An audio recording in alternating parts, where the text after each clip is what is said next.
Beberapa waktu kemudian, rombongan Pangeran Arslan yang hampir sampai di benteng Peshawar mendapat hadangan dari para prajurit Lusitania.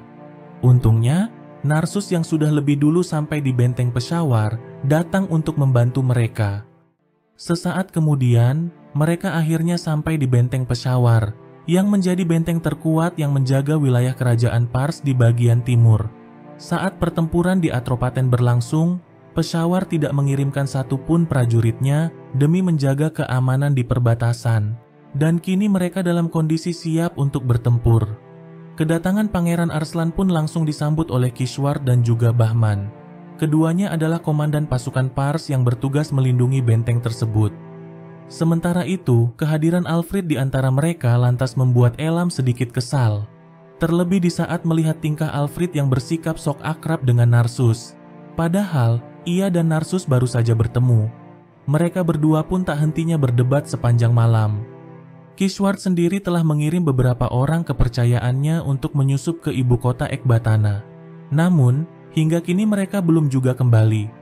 Pangeran Arslan lalu mengutarakan rencananya yang hendak mengirim pasukan ke Ekbatana untuk merebut kembali kekuasaan. Selain itu, ia juga memberitahukan keinginannya yang hendak menghapuskan sistem perbudakan setelah berkuasa nanti. Hal itu lantas sangat mengejutkan Kishwar. Ia sendiri sebenarnya tidak menentang kebijakan tersebut. Akan tetapi, para bangsawan kemungkinan besar tidak akan menyetujuinya. Pada keesokan harinya, rencana Pangeran Arslan yang hendak mengirim pasukan ke Ekbatana langsung ditentang oleh Bahman. Bahman beralasan kalau mereka tidak boleh terburu-buru. Mereka juga belum bisa memastikan keadaan Raja Andragoras yang sebenarnya. Mendengar itu, Narsus pun berpendapat kalau Bahman hanya ingin hidup nyaman di masa tuanya. Kata-kata itu seketika membuat Bahman sangat marah. Ia lalu segera pergi dari tempat itu untuk menyudahi pertemuan mereka. Kishwar lantas meminta mereka untuk bisa memaklumi sikap Bahman barusan. Sebelum peperangan di Atropaten terjadi, Bahman mendapat surat dari Fahris. Dan sejak saat itu, sikapnya mulai berubah seperti sekarang ini. Hingga saat ini Kishwar belum mengetahui apa sebenarnya isi dari surat tersebut.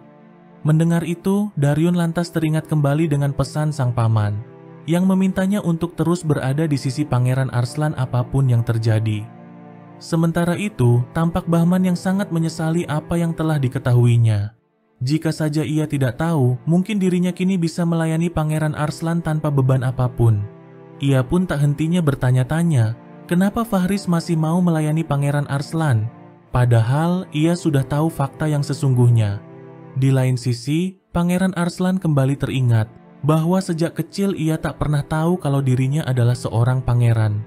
Barulah beberapa tahun yang lalu, ia tiba-tiba dibawa ke istana dan tinggal di sana sebagai putra mahkota kerajaan. Di saat sedang memikirkan semua itu, Pangeran Arslan tiba-tiba sangat dikejutkan dengan kemunculan Hilmes di hadapannya. Pangeran Arslan yang sudah mendengar rumor mengenai Jenderal bertopeng Lusitania pun sangat kebingungan kenapa dia bisa ada di tempat ini. Ia lalu memperingatkan Hilmes untuk tidak macam-macam dengan dirinya yang merupakan putra mahkota kerajaan Pars.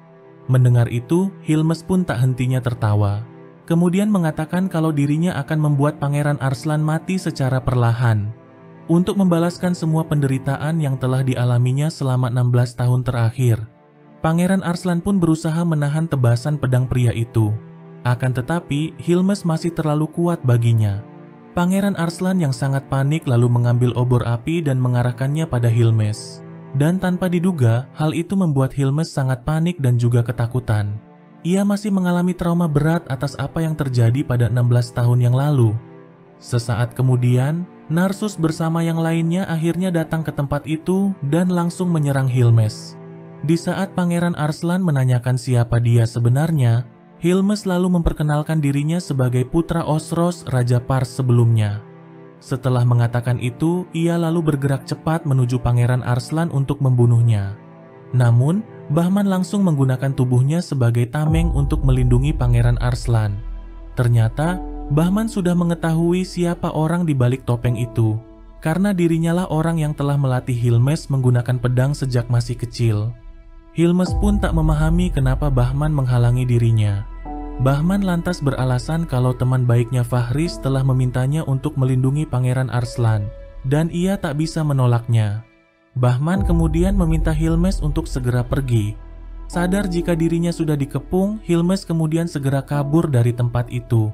Daryun yang hendak mengejarnya pun langsung dihentikan oleh Bahman. Ia meminta Daryun untuk tidak membunuhnya.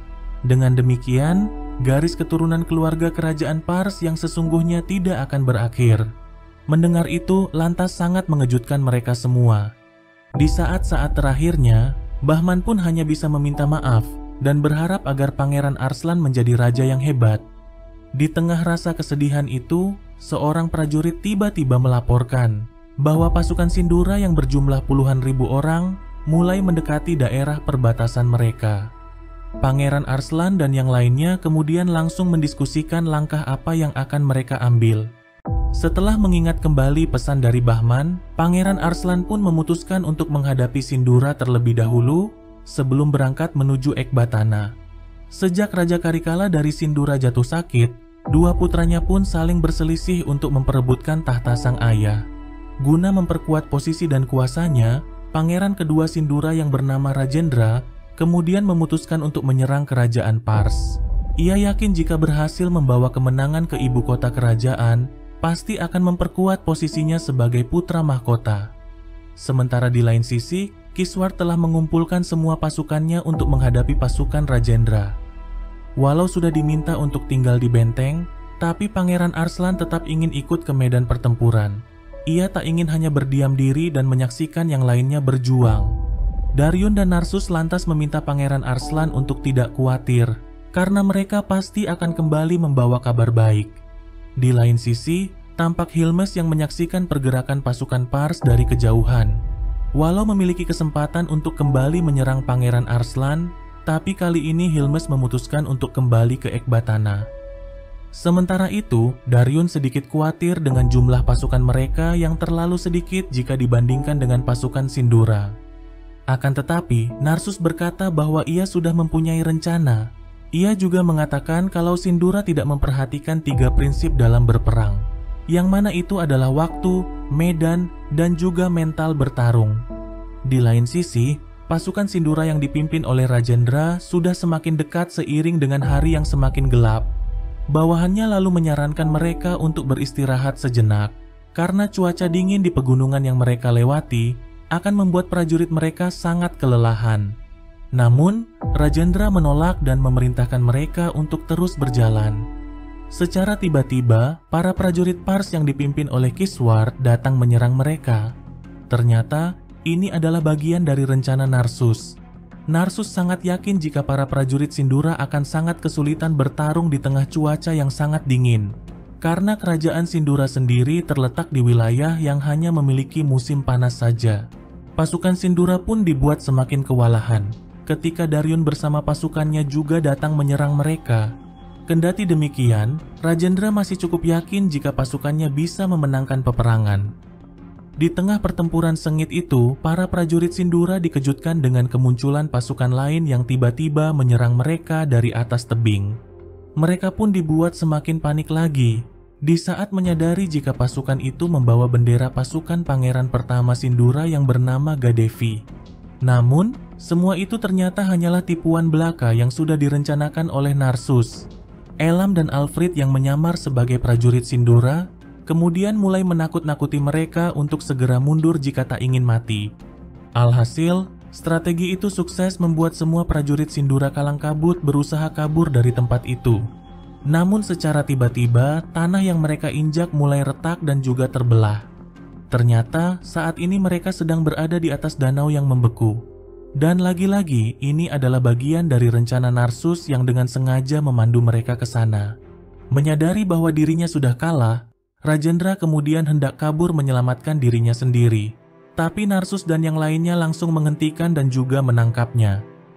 Pada keesokan harinya, ia lalu dibawa ke benteng Peshawar untuk menemui Pangeran Arslan.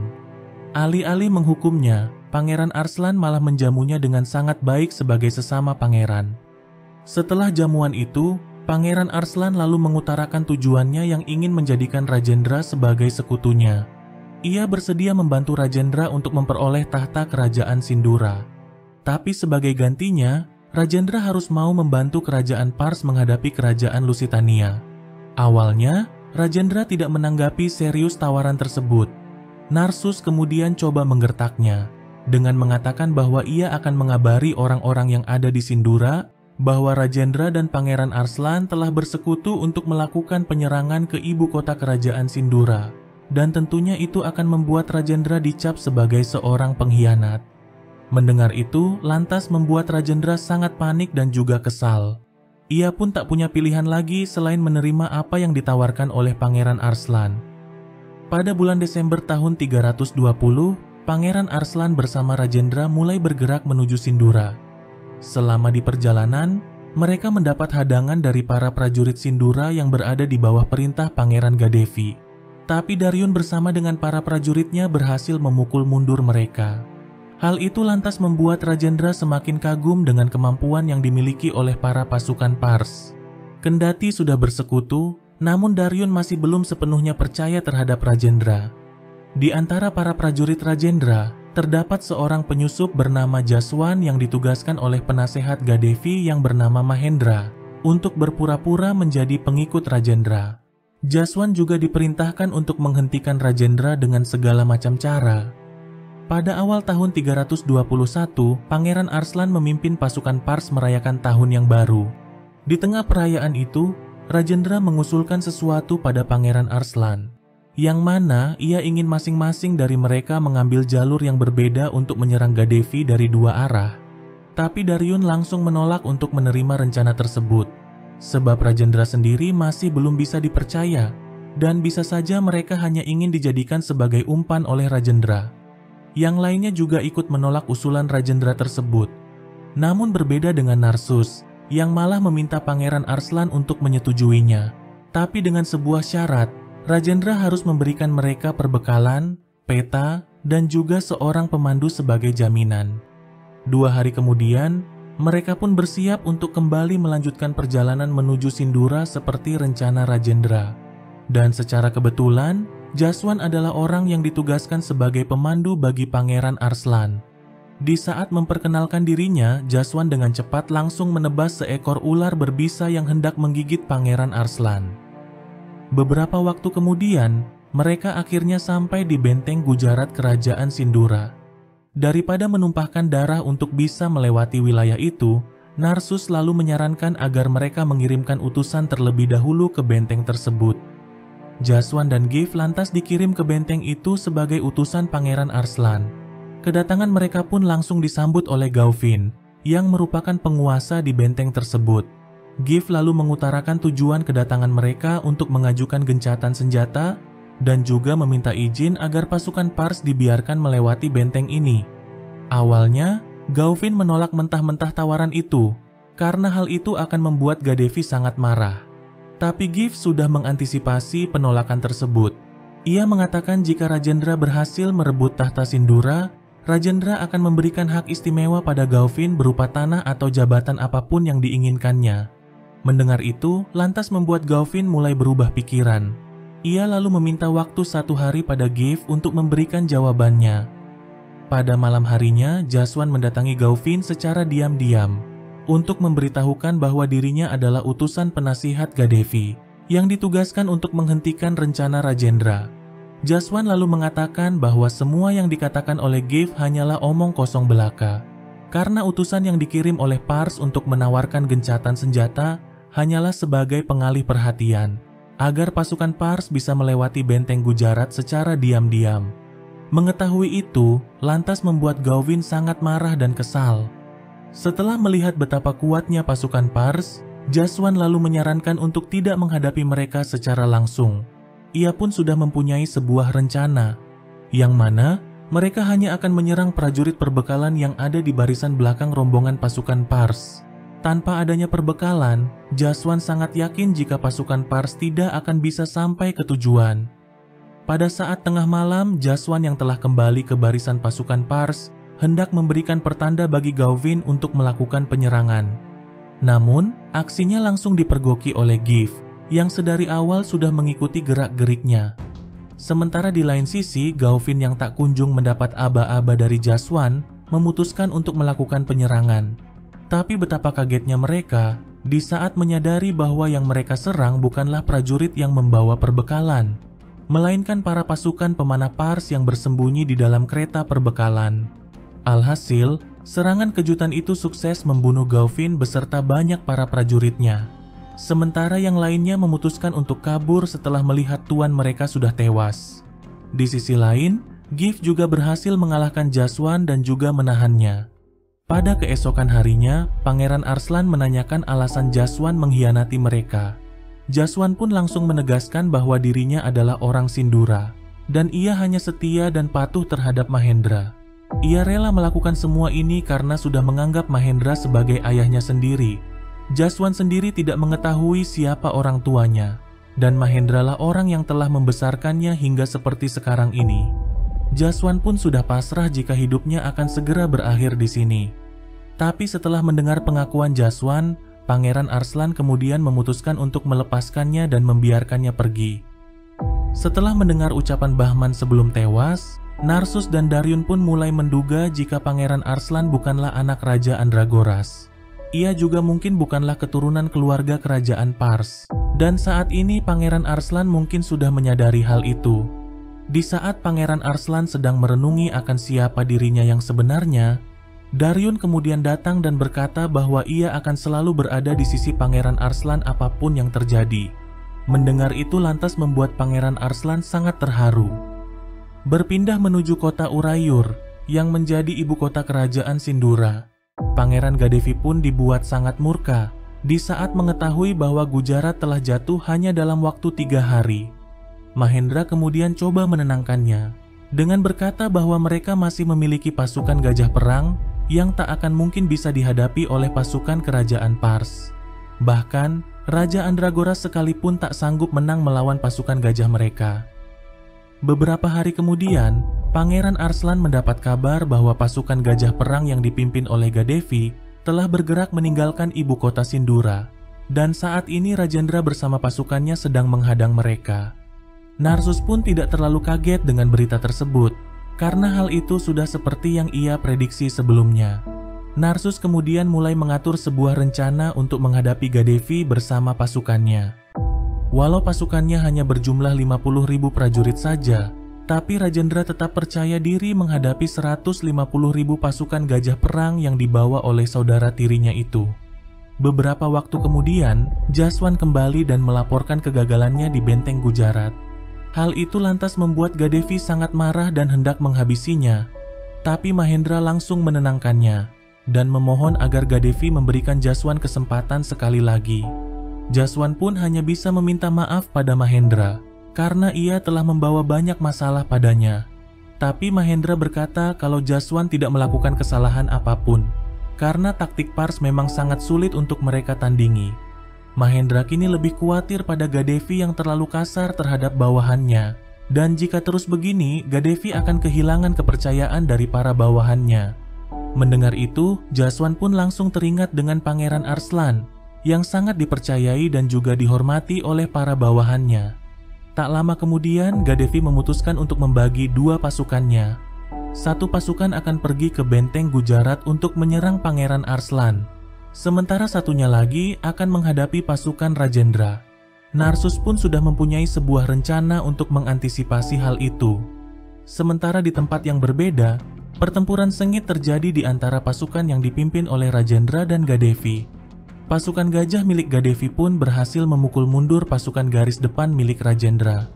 Tak mau menyerah begitu saja, Rajendra kemudian memerintahkan pasukan pemanah untuk menyerang gajah-gajah itu. Namun, serangan panah mereka tak bisa menghentikan gajah-gajah tersebut, yang mana itu membuat Rajendra sangat kebingungan, karena gajah harusnya memiliki kondisi yang lemah jika berada di wilayah yang bersuhu rendah. Ia pun menduga jika Gadevi telah memberikan obat kuat pada gajah-gajahnya agar bisa terus bertarung. Kini Rajendra pun hanya bisa mengharapkan bantuan dari pasukan kavaleri Pars. Namun, ia tiba-tiba mendapat laporan jika saat ini pasukan Pars sudah dikepung di dalam benteng Gujarat dan tak bisa keluar. Situasi itu pun membuat Rajendra hanya bisa pasrah menyaksikan prajuritnya dikalahkan dengan mudah. Di tengah rasa frustasinya, pasukan Pars yang dipimpin langsung oleh Pangeran Arslan akhirnya tiba di medan peperangan.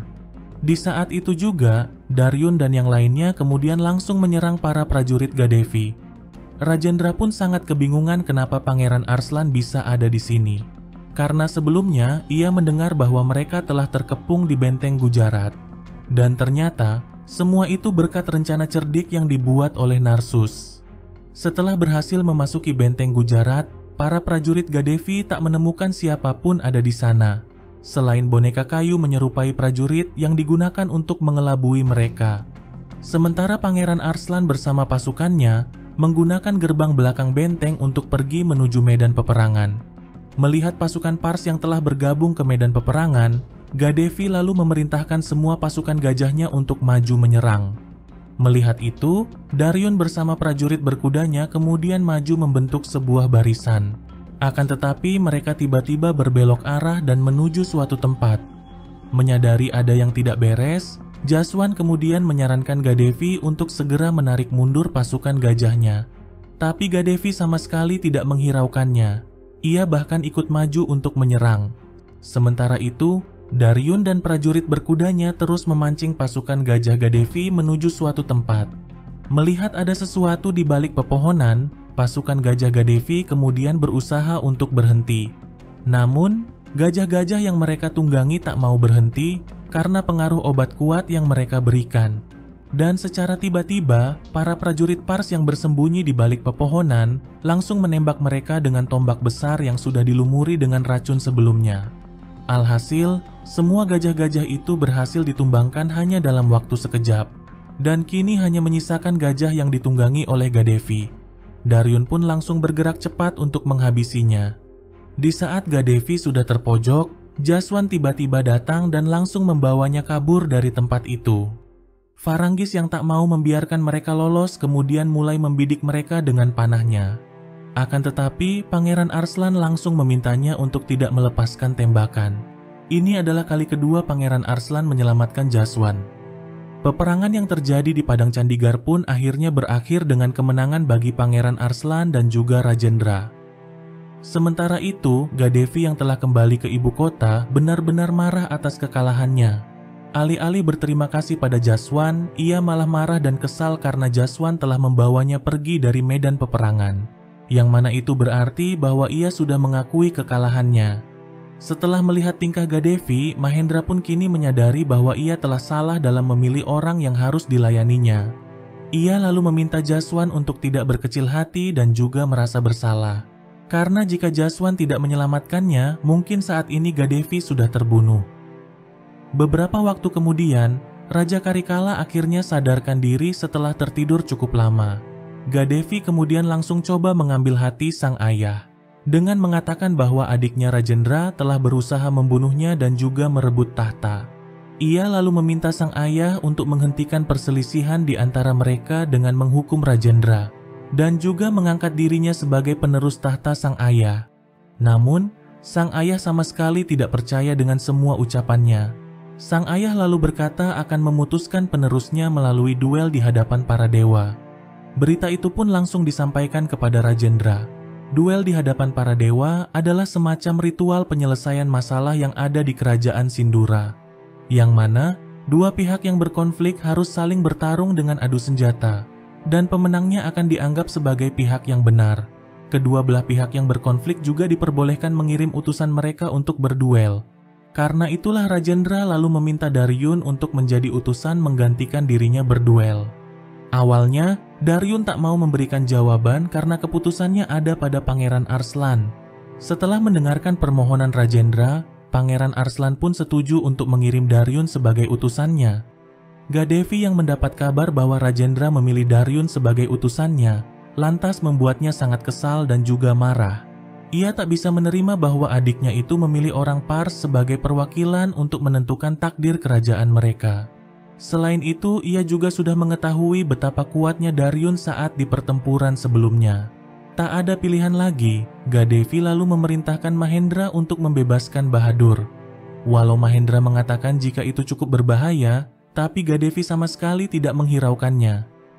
Beberapa hari kemudian, rombongan Pangeran Arslan akhirnya tiba di ibu kota kerajaan Sindura. terlihat banyak orang yang telah berkumpul di sebuah arena untuk menyaksikan duel yang akan segera berlangsung. Sesaat kemudian, Daryun yang mewakili Rajendra kemudian masuk ke dalam arena. Begitu juga dengan Bahadur yang sangat mengejutkan semua orang dengan suara dan tubuh besarnya. Kendati demikian, Daryun tidak menunjukkan rasa gentar sedikit pun. Gadevi pun sangat yakin kalau dirinya akan memenangkan duel ini. Saat pertarungan baru saja dimulai, Bahadur langsung menyerang Daryun dengan kapak besarnya. Daryun lalu menggunakan kelincahannya untuk menghindar dan juga berbalik menyerangnya. Namun, Bahadur seakan tidak merasakan luka yang didapatnya. Ia pun kembali menyerang Daryun secara bertubi-tubi. Serangannya yang begitu kuat bahkan sampai membuat pedang milik Daryun patah. Dan untungnya, Daryun masih bisa selamat berkat helm yang melindungi kepalanya. Pangeran Arslan yang menyaksikan itu pun sangat panik dan juga tegang. Di saat Bahadur hendak kembali menyerangnya, Daryun dengan cepat menghindar dan langsung menikamkan pedang patahnya ke tubuh pria besar itu. Akan tetapi, Bahadur sama sekali tidak menunjukkan rasa kesakitan sedikit pun. Menyaksikan itu benar-benar membuat Pangeran Arslan sangat panik. Rajendra lalu mengatakan kalau Bahadur memang tidak bisa merasakan rasa sakit apapun. Mendengar itu lantas membuat Pangeran Arslan sangat marah, karena Rajendra sudah mengetahuinya dan malah meminta Daryun untuk mewakilinya. Ia pun bersumpah akan membunuh Rajendra jika terjadi sesuatu pada Daryun. Kemarahan Pangeran Arslan pun langsung ditenangkan oleh Raja Karikala dengan mengatakan kalau Gadevi menunjuk Bahadur setelah tahu kalau Rajendra menunjuk Daryun sebagai utusannya. Itu artinya Rajendra tidak mengetahui hal ini akan terjadi sebelumnya. Sang raja juga mengingatkan Gadevi, jika saja Gadevi memiliki sifat peduli pada bawahannya seperti yang diperlihatkan oleh Pangeran Arslan, mungkin ia sudah menunjuk putra pertamanya itu sebagai raja sejak dulu. Sementara itu, Bahadur masih terus menyerang Daryun yang sudah tidak bersenjata secara bertubi-tubi. Ketika dirinya sudah terpojok di pinggir arena, Daryun kemudian langsung melemparkan jubahnya yang terbakar ke wajah Bahadur. Hal itu lantas membuat pandangan Bahadur sangat terganggu. Di saat itu juga, Daryun kemudian langsung menikamkan sebuah pisau ke leher Bahadur, yang seketika membuat Bahadur tumbang dan tewas bersimbah darah. Ternyata, Daryun memang sengaja tidak mengeluarkan senjatanya untuk membuat Bahadur lengah. Sang raja pun langsung mengumumkan Rajendra sebagai pemenangnya. Semua para pendukung Rajendra pun seketika bersorak-sorai menyambut kemenangan tersebut. Namun, Gadevi yang tidak terima malah mengancam sang ayah untuk menyerahkan tahta padanya. Tak mau berdiam diri, Rajendra kemudian langsung melindungi sang ayah dan memerintahkan prajuritnya untuk menangkap Gadevi. Masing-masing prajurit pendukung mereka berdua pun saling menyerang satu sama lain. Sementara Pangeran Arslan yang hendak pergi dari tempat itu langsung dihadang oleh para prajurit Gadevi. Dan secara mengejutkan, Jaswan tiba-tiba datang untuk membantu Pangeran Arslan keluar dari tempat itu. Sementara itu, Mahendra berusaha membujuk Gadevi untuk menerima kekalahannya dengan lapang dada. Di samping itu, mereka juga tak boleh menentang hasil dari duel yang baru mereka laksanakan. Tapi Gadevi sama sekali tidak menghiraukannya. Gadevi yang sudah dipenuhi rasa amarah kemudian langsung menebaskan pedangnya pada Mahendra, yang kemudian membuat semua orang yang ada di tempat itu sangat terkejut menyaksikannya. Di waktu yang bersamaan, Daryun langsung memperingatkan semua prajurit Gadevi untuk menjatuhkan senjata. Jika ada yang merasa tidak terima, maka akan berduel dengannya. Mendengar itu, satu persatu dari mereka kemudian langsung menjatuhkan senjata masing-masing. Rajendra kemudian memperingatkan mereka semua, siapa saja yang masih membela Gadevi, maka akan dicap sebagai pengkhianat kerajaan. Gadevi yang sudah kalah pun tak bisa berbuat apa-apa lagi saat dirinya ditangkap. Sementara itu, Jaswan benar-benar sangat terpukul melihat Mahendra yang sudah tergeletak tidak berdaya. Di saat-saat terakhirnya, ia lalu berpesan agar Jaswan tidak memilih jalan yang salah seperti yang telah dipilihnya. Di hari-hari terakhir kehidupannya, sang ayah meminta Rajendra untuk berbaikan dengan saudaranya.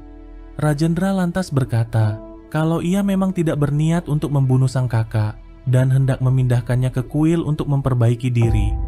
Mendengar itu, sang ayah pun sangat berterima kasih dan berkata bahwa keputusannya menyerahkan tahta pada Rajendra bukanlah keputusan yang salah. Beberapa hari kemudian, Raja Karikala dari Sindura akhirnya meninggal dunia. Semua orang di kerajaan itu pun berkabung atas kematiannya. Begitu juga dengan Rajendra, yang tampak sangat terpukul di saat melepas kepergian sang ayah. Setelah mendekam selama beberapa hari di penjara, Jaswan akhirnya dibebaskan atas permintaan Pangeran Arslan. Pangeran Arslan lalu menanyakan apakah Jaswan mau bergabung bersamanya. Di saat Jaswan hendak menjawab, Rajendra tiba-tiba datang untuk mengundang Pangeran Arslan ke jamuan yang akan berlangsung sore ini. Gadevi juga ikut hadir dalam jamuan tersebut. Namun, ia tampak sangat tegang dan juga ketakutan. Ternyata, jamuan ini adalah bagian dari tradisi Sindura, di mana ketika salah satu anggota kerajaan akan dieksekusi, kerajaan akan menjamunya terlebih dahulu dengan makan dan minum. Gadevi yang sangat takut akan kematian, kemudian bersujud dan memohon pada sang adik untuk mengampuni dirinya. Ia berjanji jika dirinya akan setia dan tunduk pada Rajendra. Gadevi sama sekali tidak menyadari kalau Rajendra hanya sedang mempermainkan dirinya. Pada waktu yang bersamaan, Pangeran Arslan tiba di tempat itu untuk memenuhi undangan Rajendra. Melihat kedatangannya, Gadevi pun seketika dipenuhi rasa dendam dan juga amarah. Ia menyalahkan Pangeran Arslan atas apa yang telah terjadi padanya. Gadevi yang sudah tak bisa lagi menahan diri, kemudian berlari untuk menyerang Pangeran Arslan. Namun, burung peliharaan milik Pangeran Arslan langsung melukai matanya. Atas hal itu, kesabaran Rajendra pun kini sudah mencapai batasnya. Tidak ada lagi kata maaf bagi sang kakak. Ia lalu memerintahkan prajuritnya untuk segera menghabisi Gadevi.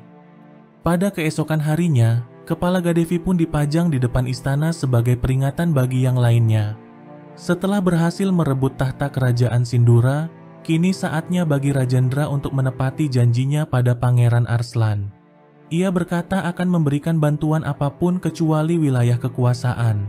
Pangeran Arslan pun hanya meminta bantuan sejumlah 500 prajurit padanya. Berpikir jika jumlahnya terlalu sedikit, Rajendra lalu mengatakan kalau dia akan meminjamkan 3.000 prajurit kavalerinya untuk membantu Pangeran Arslan. Keputusan itu pun langsung ditentang oleh para petinggi militernya, karena 3.000 pasukan adalah jumlah yang cukup banyak, sementara mereka belum sepenuhnya memulihkan kondisi kerajaan. Namun, semua itu hanyalah akal-akalan Rajendra semata, yang mana ia ingin menggunakan 3.000 prajurit itu untuk menghancurkan pasukan Pars dari dalam. Itu artinya, Rajendra akan mengingkari kesepakatan yang telah dibuatnya dengan Pangeran Arslan. Sementara itu, tampak Jaswan yang sedang menguping pembicaraan mereka secara diam-diam. Beberapa hari kemudian, Pangeran Arslan bersama semua pasukannya mulai bergerak menuju ibu kota Ekbatana. Semuanya pun tampak baik-baik saja. Di saat semua prajurit Pars sedang beristirahat di malam harinya, para prajurit yang dipinjamkan Rajendra kemudian mulai bergerak untuk membakar perkemahan mereka. Melihat itu, Rajendra kemudian memimpin pasukannya untuk melakukan penyerangan. Tapi betapa kagetnya mereka di saat menyadari bahwa api yang mereka lihat ternyata berasal dari kobaran api unggun. Rajendra pun dibuat tak bisa berkata-kata di saat melihat semua prajurit yang ia pinjamkan sudah dilumpuhkan. Ia pun tak punya pilihan lagi selain memerintahkan para prajuritnya untuk segera mundur. Namun, para pasukan Pars langsung menyerang mereka. Rajendra yang tak bisa berbuat apa-apa lagi pun hanya bisa pasrah saat dirinya ditangkap. Kendati demikian, Rajendra tidak menunjukkan rasa takut sedikit pun. Pangeran Arslan kemudian berkata akan membawanya ke Pars selama 2 tahun untuk mengasingkan diri. Selain itu, mereka juga akan mengabari kerajaan tetangga Sindura bahwa Rajendra telah ditangkap dan ditawan di Pars. Mendengar itu, lantas membuat Rajendra sangat panik. Karena jika kerajaan tetangga mereka sampai tahu bahwa dirinya telah ditangkap, Sindura sudah pasti akan diserang. Tapi jika tak ingin hal seperti itu terjadi, Rajendra harus bersedia untuk menyetujui perjanjian non-agresi, yang mana Sindura tidak akan berurusan lagi dengan Pars selama 3 tahun ke depan. Tanpa berpikir panjang, Rajendra pun langsung menandatanganinya. Yang lainnya pun tak memahami kenapa Narsus hanya memberikan waktu selama 3 tahun. Padahal mereka bisa saja membuatnya selama puluhan atau bahkan ratusan tahun. Narsus lantas berkata bahwa hal itu sama saja dengan menunggu Rajendra tidak berkuasa lagi. dan orang seperti Rajendra pasti tidak mau menunggu selama itu untuk tidak menyerang. Tapi kalau cuma 3 tahun, Rajendra masih bisa bersabar dan mau menyetujuinya. Walau sudah dikhianati, tapi Pangeran Arslan sama sekali tidak membenci Rajendra. Sementara Jaswan yang telah bergabung bersama Pangeran Arslan kembali menegaskan bahwa dirinya adalah orang Sindura.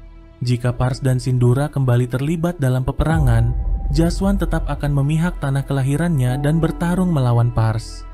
Tapi sebelum itu terjadi, ia berjanji akan setia dan membalas semua kebaikan Pangeran Arslan padanya. Beberapa waktu kemudian, Pangeran Arslan bersama pasukannya mulai bergerak kembali ke benteng Peshawar. Sementara di lain sisi, Guiscard menugaskan Hilmes untuk menyerang Bodin dan para ksatria sucinya yang saat ini telah menguasai istana Jabul. Guiscard merasa jika Bodin sudah semakin menjadi-jadi dan tak bisa lagi dijadikan sebagai sekutu. Bodin juga menuntut agar Ratu Tahamine dan Raja Andragoras harus dibunuh. Guiscard tak ingin Bodin semakin memperkuat pengaruhnya dengan mengatasnamakan agama. Sam yang kini telah berpihak pada Hilmes lantas menyarankannya untuk menerima tugas tersebut.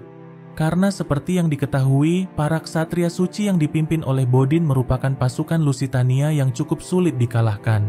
Dan jika berhasil mengalahkannya, langkah mereka untuk mengusir Lusitania yang saat ini menduduki singgasana kerajaan akan semakin lebih mudah. Sam pun sangat yakin kalau mereka pasti bisa mengalahkan Bodin dan juga pasukannya. Walaupun sudah menjadi bawahan Hilmes, tapi Sam masih belum sepenuhnya yakin jika Raja Andragoraslah yang telah membunuh Raja Pars sebelumnya. Untuk memastikannya, ia kemudian pergi menanyakan langsung kepada Raja Andragoras yang sedang ditahan di penjara bawah tanah. Tanpa berbasa-basi, Sam kemudian langsung menanyakan mengenai kejadian yang terjadi pada 17 tahun yang lalu itu kepada Raja Andragoras. Dan juga apakah benar bahwa ialah yang telah coba membunuh Hilmes dengan membakarnya. Alih-alih menjawab semua itu, Raja Andragoras malah berkata bahwa dirinya hanya melakukan apa yang sudah menjadi tradisi, di mana keturunan keluarga kerajaan Pars sudah dipenuhi dengan pertumpahan darah dan juga kebohongan sejak dahulu kala. Raja Andragoras kemudian mulai tertawa dan mengatakan bahwa tak ada untungnya bagi orang seperti Sam mengetahuinya. Pada keesokan harinya, Hilmes akhirnya setuju untuk menjalankan misi yang ditugaskan oleh Guiscard. Namun, ia ingin para prajurit Pars yang ada di kota ikut bergabung bersama pasukan Lusitania yang akan dibawanya. Tanpa berpikir panjang, Guiscard pun langsung menyetujuinya. Pengawalnya kemudian coba memperingatkan Guiscard jika Hilmes bisa saja berbalik menyerang mereka. Guiscard juga tahu kalau Hilmes pasti sudah merencanakan sesuatu. Tapi untuk saat ini, Guiscard akan membiarkannya selama itu masih menguntungkannya. Pada tanggal 1 Maret tahun 321, 30.000 pasukan gabungan Pars dan Lusitania yang dipimpin oleh Hilmes mulai bergerak menuju istana Zabul. Saat di perjalanan, Sam mendapat rumor dari para penduduk setempat bahwa ada seorang prajurit yang sangat kuat yang telah mengalahkan para bandit di wilayah ini. Setelah mendengar ciri-ciri orang yang dimaksud, Sam pun langsung mengetahui siapa orang yang disebutkan. Ia kemudian pergi untuk menemuinya. Dan ternyata, orang yang dimaksud adalah Kubart, salah satu kapten kavaleri Pars yang kabarnya tidak diketahui setelah pertempuran di padang Atropaten. Kubart mengaku bahwa ia kini hidup bebas dengan mengembara dari desa ke desa. Setelah berbasa-basi, Sam lalu meminta Kubart untuk ikut bersamanya dan juga memberitahukan bahwa dirinya kini sedang melayani seseorang. Beberapa hari kemudian, Hilmes dan pasukannya akhirnya sampai di istana Zabul, sebuah istana yang terletak di puncak bukit yang terjal. Posisi yang membuatnya akan sangat sulit untuk diserang. Hilmes pun sudah mempunyai sebuah rencana untuk memancing mereka keluar, yaitu dengan membakar bendera kepercayaan Yaldabot yang dianggap suci oleh Bodin. Dan benar saja, mengetahui itu lantas membuat Bodin sangat murka dan akhirnya terpancing untuk keluar menyerang. Persis seperti yang telah diprediksi oleh Hilmes, pertempuran sengit pun terjadi di antara mereka. Sandes bersama pasukannya menyerang dari barisan terdepan, sementara Hilmes dari sisi sebelah kiri. Para prajurit Bodin pun dibuat semakin kewalahan di saat Sam dan Kubart datang menyerang dari sisi yang lainnya. Hal itu lantas membuat pasukan Bodin terkepung dan juga terpojok. Hingga pada akhirnya, Hilmes bersama pasukannya berhasil meluluh lantakkan sebagian besar pasukan ksatria suci Bodin. Sementara yang tersisa memutuskan untuk kembali dan menutup rapat gerbang istana dari dalam. Setelah pertempuran itu, Sam pun sangat berterima kasih pada Qubard yang telah mau bergabung bersamanya. Ketika bertemu dengan Hilmes, Qubard pun langsung menanyakan apa alasan Hilmes merebut tahta kerajaan Pars. Hilmes lantas berkata bahwa ia ingin membawa kedamaian untuk Pars dan mengambil kembali tahta yang sudah dicuri darinya. Setelah mendengar jawaban itu, Qubard pun memutuskan untuk pergi dan kembali mengembara. Ia mengatakan bahwa dirinya tidak ingin repot-repot terlibat di dalam perseteruan yang terjadi di antara keluarga kerajaan Pars. Sementara di lain sisi, Pangeran Arslan meresmikan dua pernyataan bersejarah sebagai putra mahkota. Pertama, ia mengundang seluruh rakyat Pars datang ke benteng Peshawar untuk melawan dan mengusir Lusitania. Dan yang kedua, ia menyetujui pernyataan untuk menghapus sistem perbudakan setelah dirinya naik tahta menjadi Raja Pars. Pernyataan itu kelak membuat dirinya dikenang dalam sejarah sebagai Arslan Sang Pembebas. Beberapa waktu kemudian, para jenderal dan penguasa dari berbagai wilayah yang masih setia pada Pars mulai berdatangan ke benteng Peshawar untuk memenuhi panggilan Pangeran Arslan. Salah satunya adalah penguasa wilayah Rai yang bernama Lucian, yang menyatakan bahwa dirinya bersedia ikut berperang untuk mengusir Lusitania dari tanah Pars. Banyaknya yang datang untuk mendukung mereka lantas membuat Daryun cukup terkejut. Narsus pun berpikir kalau banyak dari mereka yang tidak setuju dengan keputusan Pangeran Arslan untuk membebaskan para budak. Karena itulah saat ini mereka berpura-pura mendukung sang pangeran. Dan ketika Pangeran Arslan nanti sudah berhasil naik tahta, mereka mungkin berpikir akan lebih mudah membujuk Pangeran Arslan untuk mencabut pernyataan tersebut. Sementara Jaswan yang sedang menjaga Pangeran Arslan terlibat perdebatan dengan seorang penguasa wilayah yang bernama Zarafan. Zarafan merasa tidak terima dirinya dilarang oleh orang seperti Jaswan untuk menemui Pangeran Arslan. Perdebatan mereka berdua pun semakin memanas hingga keduanya saling mengangkat senjata. Namun, Kisward langsung datang untuk menghentikan mereka sebelum keduanya saling melukai. Pertengkaran yang terjadi di antara Jaswan dan Zarafan pun langsung diketahui oleh Pangeran Arslan dan yang lainnya. Narsus lantas menduga jika saat ini banyak yang tidak terima jika prajurit yang sebelumnya tak memiliki status sosial malah diberikan jabatan oleh Pangeran Arslan. Sebagai solusinya, Narsus kemudian meminta Pangeran Arslan untuk menurunkan jabatannya yang saat ini sebagai satrap. Satrap sendiri adalah jabatan yang setara dengan patih, yang harusnya dipegang oleh orang yang lebih tua. Dan sebagai gantinya, Narsus lalu menyarankan Pangeran Arslan untuk mengangkat Lucian menjadi satrap yang baru. Selama dirinya masih mempunyai hak untuk memimpin prajurit, Narsus sendiri tidak keberatan jika jabatannya diturunkan. Setelah Lucian diangkat menjadi satrap yang baru, ia kemudian diberitahu mengenai Hilmes yang saat ini ada di pihak Lusitania. Walaupun sesuai silsilah, Hilmeslah yang layak naik tahta, tapi mereka tak bisa membiarkan orang yang telah melukai rakyat Pars menjadi raja. Di tengah perbincangan itu, Pangeran Arslan tak hentinya memikirkan gosip yang dulu pernah ia dengar saat di istana, yang mana sang ayahlah yang telah membunuh Raja Pars sebelumnya. Dan jika itu benar adanya, ia tak bisa menyalahkan sepupunya Hilmes yang ingin melakukan balas dendam. Narsus lantas berkata, kalau mereka tidak tahu apa yang sebenarnya terjadi di masa lalu, dan saat ini mereka harus lebih fokus dengan tujuan mereka untuk merebut kembali tahta kerajaan. Sementara di tempat yang berbeda, Hilmes akhirnya berhasil memasuki istana Zabul dan menghabisi para prajurit ksatria suci yang tersisa di tempat itu. Namun mereka tak bisa menemukan Bodin yang dikabarkan telah kabur menyelamatkan dirinya sendiri. Jauh di dalam hutan, Etoil dan beberapa prajuritnya ditugaskan untuk mengintai benteng Peshawar. Melihat para anak buahnya yang tidak menyukai misi mereka, Etoil pun memutuskan untuk pergi mengintai seorang diri. Di sini akhirnya terungkap kalau Etoil ternyata adalah seorang perempuan. Setelah berdandan layaknya wanita biasa, ia kemudian menumpangi sebuah kereta pedagang untuk masuk ke dalam benteng Peshawar. Ketika dirinya berhasil masuk ke benteng, ia lalu menyamar sebagai seorang pelayan di sebuah acara jamuan para prajurit. Dari para prajurit itu, Etoil mendengar tentang pembebasan para budak yang direncanakan oleh sang pangeran. Setelah jamuan berakhir, seorang prajurit mabuk datang mendekat dan mulai menggodanya. Etoil yang sangat kesal kemudian langsung membanting pria itu. Tapi hal itu malah membuatnya sangat panik jika sampai ketahuan. Secara kebetulan, Pangeran Arslan melihat apa yang telah dilakukannya. Tapi ia sama sekali tak bisa mengenali Etoil. Sementara Etoil yang sudah 2 kali bertemu dengan Pangeran Arslan langsung bisa kembali mengenalinya. Tapi ia tidak mengetahui kalau Pangeran Arslan adalah putra mahkota kerajaan Pars. Pangeran Arslan lalu membawanya keluar dari benteng sebelum para prajurit melihatnya. Ia berpikir kalau Etoil telah dipaksa bekerja untuk melayani para prajurit. Pangeran Arslan lalu menaikkannya ke dalam sebuah kereta para pedagang untuk pergi bersama mereka. Atas hal itu, Etoil pun tidak menyangka jika Pars masih memiliki orang baik sepertinya. Beberapa waktu kemudian, Jaravan kembali terlibat perseteruan dengan Jaswan. Kali ini Jaravan tidak terima jika dirinya hanya dijadikan prajurit cadangan yang berada di barisan belakang. Narsus dan Darion yang secara kebetulan melihat itu lalu mendatanginya. Untuk menenangkannya, Narsus lalu berkata kalau mereka akan memikirkan ulang formasinya.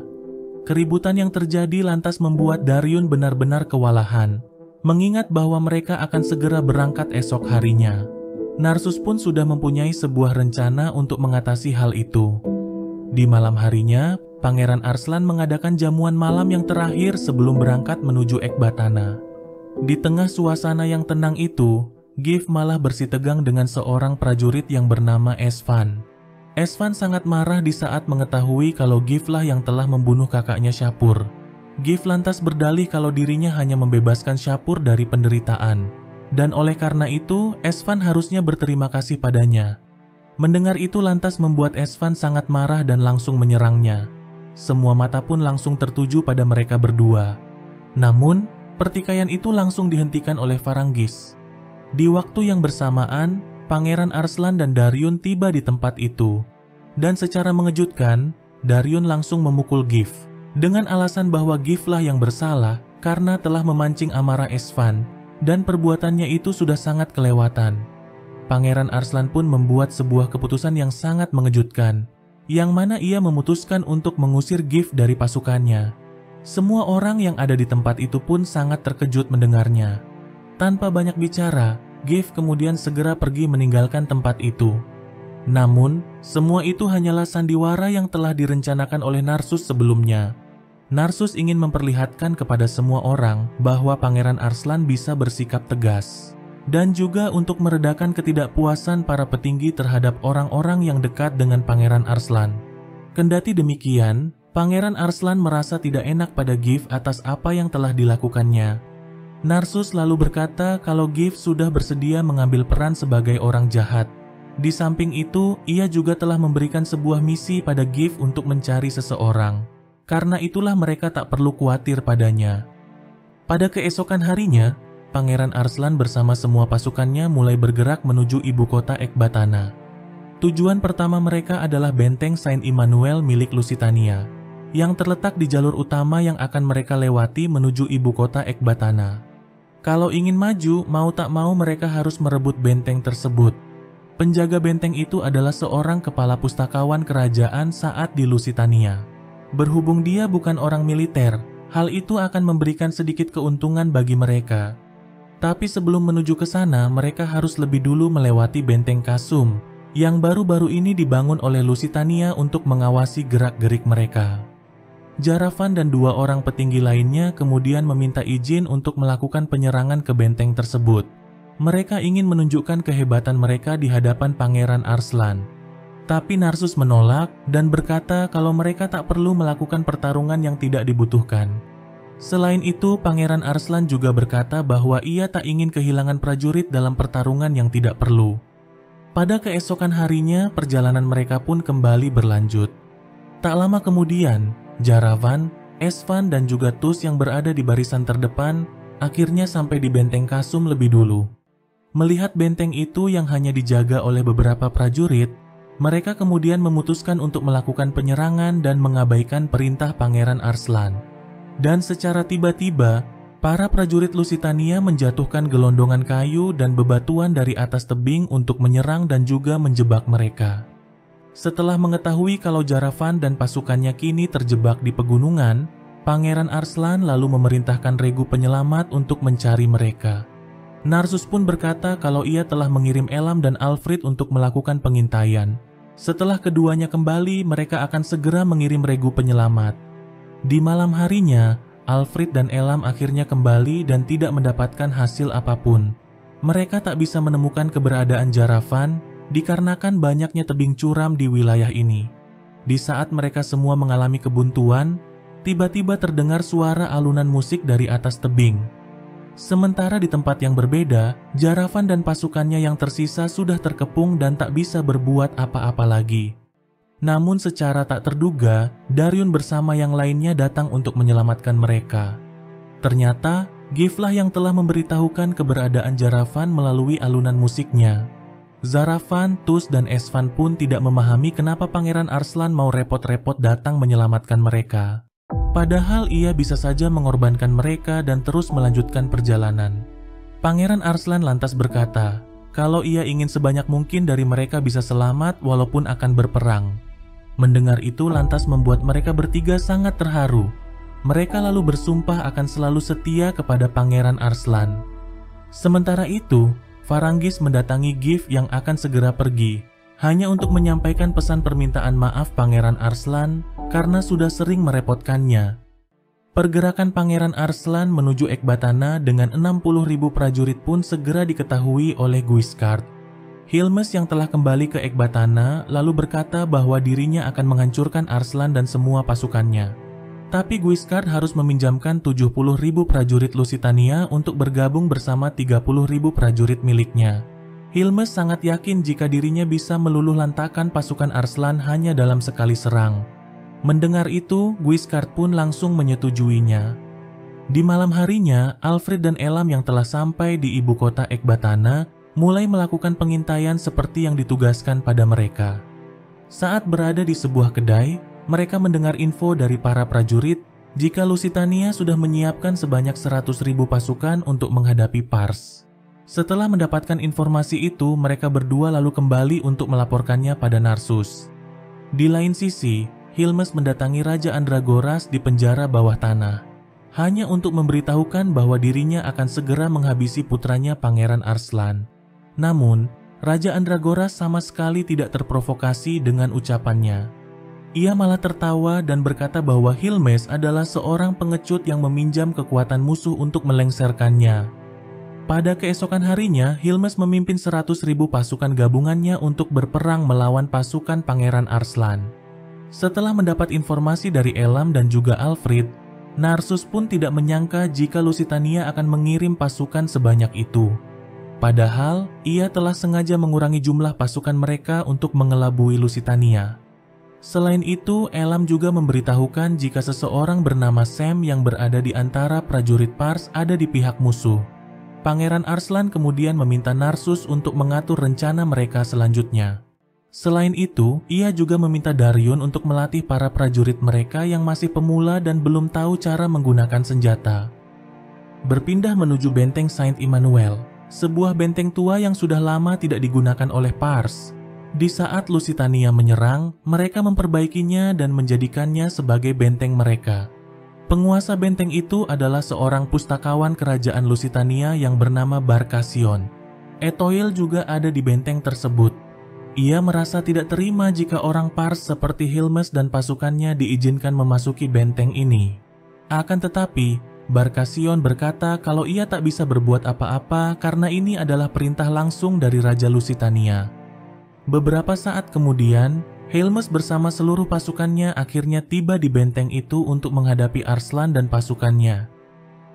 Pada keesokan harinya, Hilmes membakar semangat bertarung para prajuritnya untuk menghadapi pasukan Pars yang sudah ada di depan mereka. Dengan kepemimpinannya, ia sangat yakin jika kemenangan pasti akan mereka dapatkan. Sementara itu, tampak pasukan infanteri Pars yang dipimpin oleh Jenderal Pars yang bernama Ruhan mulai melakukan penyerangan ke benteng tersebut. Namun, para prajurit Pars dibuat sangat terkejut di saat melihat bahwa Sam berada di pihak musuh. Elam kemudian kembali ke perkemahan untuk melaporkan pada Pangeran Arslan bahwa pasukan infanteri mereka masih sangat kesulitan untuk bisa mendekati benteng Saint Immanuel. Di samping itu, keberadaan Sam di pihak musuh membuat para prajurit mereka sangat ketakutan. Pangeran Arslan lantas berpikir kalau itu adalah suatu hal yang cukup wajar, karena Sam sendiri adalah salah satu kapten kavaleri Pars yang ternama, dan juga sangat ahli dalam pertahanan benteng. Sementara di lain sisi, Etoile meminta Barkasion mengizinkannya untuk ikut berperang ke barisan terdepan. Walau Barkasion tidak mengizinkannya, tapi Etoile tetap bersikeras dan tidak menghiraukannya. Kembali ke medan peperangan, di mana para prajurit Pars masih belum juga berhasil menerobos pintu gerbang benteng tersebut. Di saat mereka semua sudah kelelahan, gerbang benteng itu tiba-tiba saja terbuka. Dari dalamnya, Sandes kemudian memimpin pasukannya untuk menyerang langsung para prajurit Pars. Melihat itu, Darion yang berada di barisan belakang kemudian mulai bergerak untuk membalas serangan Sandes. Pertarungan yang sangat sengit pun terjadi di antara mereka. Jaravan yang ikut dalam pertempuran itu pun hampir saja terluka, tapi Jaswan dengan cepat langsung menyelamatkannya. Sementara di tempat yang berbeda, Kisward bersama prajuritnya coba menyusup ke dalam benteng melalui saluran air. Akan tetapi, langkah mereka langsung dihadang oleh Sam yang sudah mengetahui pergerakan mereka. Mau tak mau, kedua kapten kavaleri Pars itu pun saling bertarung satu sama lain. Kisward pun tak mengerti kenapa orang terhormat seperti Sam mau melayani Hilmes, orang yang telah menyerang ibu kota dan menyakiti rakyat Pars. Tapi bagi Sam, Hilmes lah yang layak menjadi raja. Ia juga yakin kalau Hilmes pasti bisa menjadi raja yang baik seiring berjalannya waktu. Sementara itu, pertempuran sengit masih terjadi di antara pasukan Pars dan juga Lusitania. Secara mengejutkan, Kubar juga ikut bergabung ke dalam peperangan dan mulai membantai prajurit Lusitania satu persatu. Di lain sisi, Etoile yang telah ikut berperang diserang oleh beberapa prajurit Pars. Tapi untungnya, ia masih bisa selamat. Secara tak sengaja, ia melihat Elam di atas tebing yang sedang mengamati jalannya peperangan. Di sisi lain, Sandes yang menyerang secara membabi buta akhirnya berhasil mencapai perkemahan Pangeran Arslan. Tapi betapa kagetnya mereka di saat tak menemukan seorang pun ada di sana. Dan secara tiba-tiba, para prajurit Pars langsung menyerang mereka dengan panah dan bebatuan dari atas tebing. Sandes pun langsung menyadari kalau tempat ini adalah sebuah tipuan. Sedangkan perkemahan Pangeran Arslan yang sebenarnya terletak di tengah hutan yang tersembunyi. Dan ini adalah bagian dari rencana Narsus untuk mengelabui pasukan Lusitania. Sandes yang sudah tak bisa berbuat apa-apa lagi, kemudian berusaha untuk kembali ke pasukan utama. Namun, Darion langsung menghadangnya. Pertarungan di antara mereka pun tak bisa terhindarkan. Dengan penuh rasa dendam, Sandes menyerang Darion untuk membalaskan kematian sang ayah. Tapi hanya dengan sekali serangan, Darion berhasil menjatuhkan dan juga melukai Sandes. Dan ini adalah kali kedua Darion mengalahkannya. Di waktu yang bersamaan, penyihir hitam tiba-tiba muncul dan langsung membawa Sandes kabur dari tempat itu. Sementara di lain sisi, Elam kembali ke perkemahan untuk melaporkan apa yang terjadi di medan peperangan. Bertepatan dengan itu, Etoile yang mengikuti Elam akhirnya berhasil menemukan tempat itu. Ia pun dibuat seakan tidak percaya di saat melihat Pangeran Arslan ada di tempat itu. Dan ketika Pangeran Arslan mengaku bahwa dirinya adalah putra mahkota, Etoile pun sangat marah dan merasa dirinya sudah ditipu. Ia kemudian langsung menyerang Pangeran Arslan. Namun, Elam dengan cepat menggunakan dirinya untuk melindungi Pangeran Arslan. Untungnya, Elam tidak mendapatkan luka yang serius. Melihat yang lainnya mulai berdatangan ke tempat itu, Etoile kemudian memutuskan untuk mundur dan kembali ke benteng. Alfred pun dengan cepat langsung mengikutinya dan berhasil mengetahui jalur rahasia yang digunakan oleh Etoile untuk kembali ke benteng. Atas apa yang baru saja terjadi, Pangeran Arslan pun memutuskan untuk ikut ke medan peperangan. Ia tak ingin berdiam diri di saat yang lainnya sampai terluka hanya untuk melindunginya. Selain itu, ia juga ingin membakar semangat bertarung pasukannya di medan perang. Di saat matahari sudah mulai terbit, Pangeran Arslan kemudian memimpin pasukannya untuk menyerbu benteng Saint Immanuel. Di waktu yang bersamaan, Alfred berhasil masuk ke dalam benteng melalui jalan rahasia yang digunakan oleh Etoile. Setelah mengalahkan para prajurit yang berjaga di tembok, mereka kemudian langsung membuka pintu gerbang benteng tersebut. Dan itu membuat Pangeran Arslan dan pasukannya akhirnya berhasil masuk ke dalam benteng. Mereka kemudian langsung menyerang para prajurit Lusitania yang ada di dalamnya. Serangan dadakan itu lantas membuat para prajurit Lusitania sangat kewalahan. Kendati demikian, Pangeran Arslan yang ikut bertarung sempat terpojok oleh para prajurit Lusitania. Tapi untungnya Kubar datang di waktu yang tepat untuk membantunya. Di saat hendak memasuki bangunan utama benteng itu, Sam bersama para prajuritnya pun coba menghadang mereka. Narsus lantas meminta Pangeran Arslan dan Darion untuk segera pergi, sementara dirinya yang akan bertarung melawan Sam. Di sisi lain, Hilmes sama sekali tidak peduli menyaksikan prajuritnya yang dikalahkan satu persatu, karena mereka hanyalah pasukan yang dipinjam dari Guiscard, dan kehilangan mereka hanya akan memberikan kerugian pada Lusitania. Pangeran Arslan dan Darion yang berhasil mencapai aula utama benteng itu harus mendapat hadangan dari pasukan pemanah Lusitania.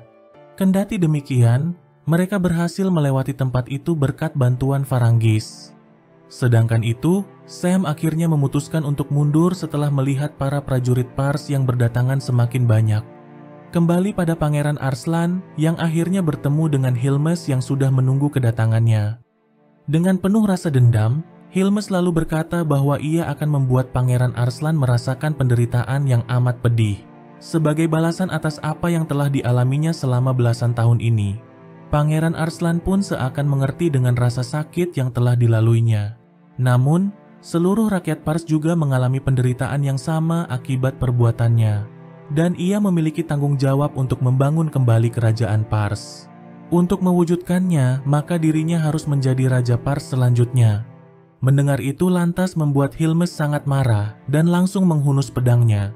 Darion kemudian dengan cepat langsung menahan serangannya. Mereka berdua kemudian bertarung dengan sangat sengit. Keduanya pun tampak memiliki kekuatan yang seimbang. Hingga pada akhirnya, pertarungan itu berakhir setelah masing-masing dari mereka berhasil melukai satu sama lain.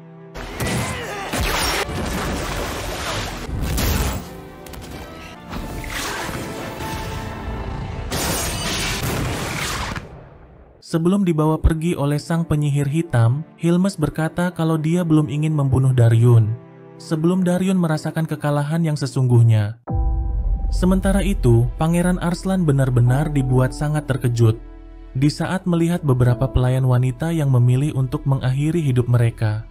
Pangeran Arslan pun tidak memahami kenapa mereka melakukan hal seperti itu, padahal peperangan sudah berakhir. Barkasion lantas berkata kalau hal itu bukanlah sesuatu yang bisa dihentikan, karena begitulah arti dari kesetiaan. Dan sama seperti mereka, Barkasion juga hendak mengakhiri hidupnya sendiri. Dengan sekuat tenaga, Pangeran Arslan kemudian berusaha mencegahnya. Namun takdir berkata lain, Barkasion akhirnya tewas dengan pedangnya sendiri. Pada waktu yang bersamaan, Etoil juga menyaksikan kejadian itu dan berpikir kalau Pangeran Arslanlah yang telah membunuhnya. Ia kemudian langsung menyerang Pangeran Arslan dengan penuh rasa amarah. Secara tak sengaja, helmnya terlepas dan memperlihatkan siapa dirinya yang sebenarnya kepada Pangeran Arslan. Pangeran Arslan pun tidak menyangka dengan sosok yang ada di hadapannya. Sesaat kemudian, Faranggis dan yang lainnya datang ke tempat itu dan langsung menangkap Etoil. Pertempuran untuk memperebutkan benteng Saint Immanuel pun akhirnya berakhir dengan kemenangan pasukan Pars. Pangeran Arslan lalu memerintahkan prajuritnya untuk merawat setiap penghuni benteng yang terluka dan juga sakit. Mereka juga dilarang untuk melukai prajurit Lusitania yang sudah menyerah ataupun yang tidak bersenjata. Di lain sisi, Narsus memeriksa semua perbekalan yang ada di benteng itu untuk nantinya mereka bawa dalam perjalanan. Sementara itu, Darion dibuat sangat kesal atas apa yang terjadi sebelumnya. Ia sadar jika Hilmes bisa saja membunuhnya. Tapi faktanya, Hilmes malah membiarkannya hidup seakan ingin mempermainkan dirinya. Di malam harinya, Pangeran Arslan datang membawakan makanan untuk Etoil yang sedang ditahan di penjara. Etoil kini telah percaya bahwa Pangeran Arslan tidak membunuh Barkasion. Setelah ia mendengar kejadian yang sesungguhnya dari para pelayan. Kematian Barkasion benar-benar membuat Etoil sangat bersedih, karena Barkasion adalah orang baik yang sebenarnya sangat membenci peperangan. Di sini, Etoil lalu memberitahukan kalau Esther adalah nama aslinya yang sudah ia buang. Dulu, Dirinya diadopsi oleh keluarga ksatria yang tidak memiliki pewaris. Karena itulah ia memutuskan untuk menjadi ksatria dengan menyamar sebagai laki-laki.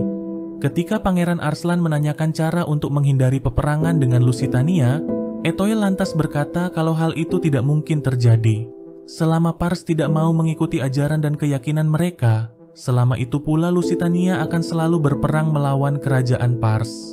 Pangeran Arslan pun tidak memahami kenapa Ethoil dan orang-orang Lusitania meyakini ajaran seperti itu. Dan alangkah baiknya jika mereka hidup berdampingan dengan keyakinan mereka masing-masing. Pangeran Arslan lalu berkata kalau para petinggi Lusitania hanya memanfaatkan ajaran tersebut untuk memenuhi ambisi dan keserakahan mereka. Mendengar itu, lantas membuat Ethoil sangat marah dan kesal. Sebelum pergi, Pangeran Arslan lalu meminta Ethoil untuk mendoakan para prajurit Lusitania yang telah gugur di medan perang, sesuai dengan keyakinan mereka. Pada keesokan harinya, Faranggis memimpin pasukan Pars untuk memanjatkan doa bagi setiap prajurit yang telah gugur di medan pertempuran. Setelah itu, kini giliran Ethoil yang memanjatkan doa sesuai dengan keyakinannya. Kabar mengenai kekalahan pasukan Hilmes di benteng Saint-Emmanuel lantas membuat Guiscard sangat murka. Rasa amarahnya pun semakin menjadi-jadi di saat melihat Hilmes datang dengan santai seolah tidak ada yang terjadi. Ia kemudian langsung memerintahkan prajuritnya untuk menyerang Hilmes. Tapi Hilmes dapat dengan mudah mengalahkan mereka. Di sini, Hilmes akhirnya memberitahukan pada Guiscard mengenai jati dirinya sebagai putra Osros Raja Pars sebelumnya. Hilmes lalu berkata kalau ia ingin bersekutu dengan Guiscard. Mendengar itu, Guiscard pun seakan sudah memahami maksud tujuan perkataannya. Ia lalu berujar jika Pars akan menjadi milik Hilmes. Akan tetapi, Hilmes harus membantunya untuk menjadi Raja Lusitania.